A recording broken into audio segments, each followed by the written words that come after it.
This instructional video will cover how to adjust daylight on the Newburry injection molding machine, located behind the ingle in the plastics processing lab.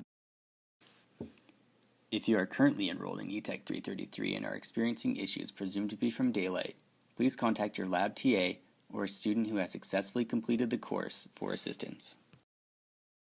General lab safety equipment is required during all steps of this process and while operating the machine. Proper attire includes safety glasses, closed-toed shoes, as well as department badges. Because of the open components of this machine, it is extremely important that all limbs and tools are accounted for and not placed near gears when the motor is on. In order to adjust daylight, you will need a 9mm combination wrench, a ratchet, and a key socket. The 19mm combination wrench can be located on a shadow box above the sink in the back of the processing lab. The ratchet and key socket can be found in the rolling cart at the clamping end of the nigger bossy in the third drawer down.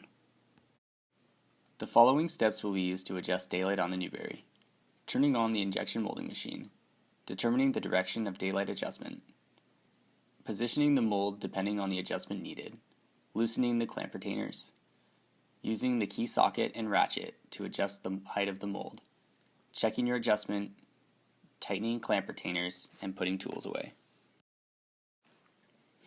For the daylight to be adjusted, the Newburry must be powered on.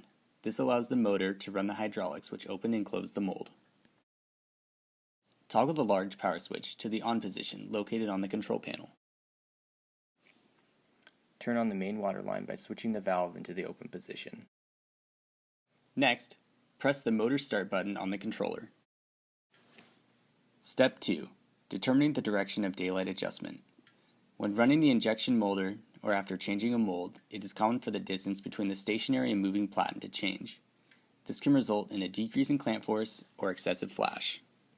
If a mold is inserted into the injection molding machine, or if the two processing halves of the mold do not touch, then daylight needs to be decreased. If after installing a new mold, or during processing the mold closes but with inadequate force, daylight should be increased. Step 3. Orienting the mold to the appropriate location for adjustment. If it is determined that daylight needs to be decreased, close the mold. If it is determined that daylight needs to be increased, open the mold. If both safety doors on the front and back of the machine are not closed, the motor will not start. Step 4. Loosening the clamp retaining plates. The clamp retaining plates are meant to lock out the tie bars from movement while the mold opens and closes. The purpose of loosening these clamps is to allow adjustments to be made to the mold height. Warning: the motor must be turned off before making any adjustments to daylight.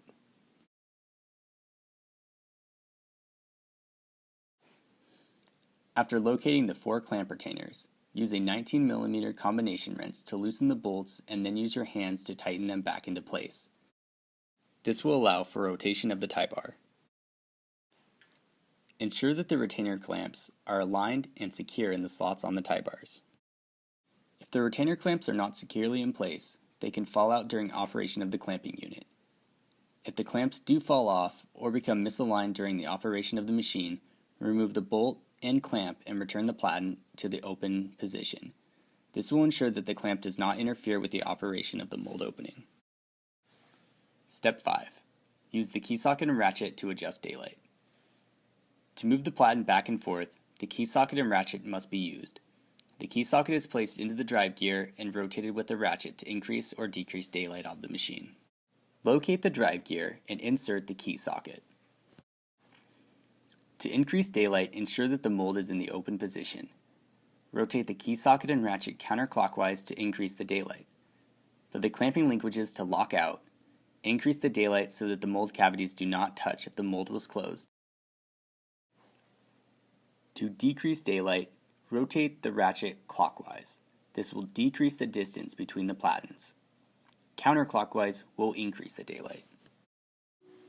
With the mold closed, rotate the ratchet clockwise until the 2 mold halves touch. Open the mold, and then use the ratchet to turn the drive 1 more quarter turn.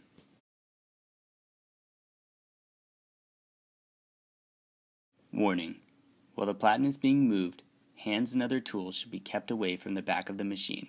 If they are not, serious injuries could occur. Step 6. Checking the adjustment.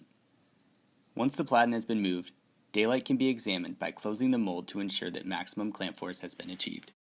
Look through the grate between the tail and moving platen. If you can see through the linkage arms, then proper daylight has been set. Please note that the window can only be observed if the safety doors are closed. Step 7. Tightening the clamp retaining plates. The clamp retaining plates must be tightened to lock out the tie bars. Relocate the 4 clamp retainers and use the 19mm combination wrench to tighten the bolts one at a time. Step 8. Clean up and return the tools to the appropriate storage locations. Return the key socket and ratchet to the 3rd drawer of the rolling cart. Return the 19mm combination wrench to the shadow box above the sink. If additional assistance is needed, both Nickies are experienced with the Newburry and can answer remaining questions or help troubleshoot. This concludes the instructional video on how to adjust daylight on the Newburry injection molding machine.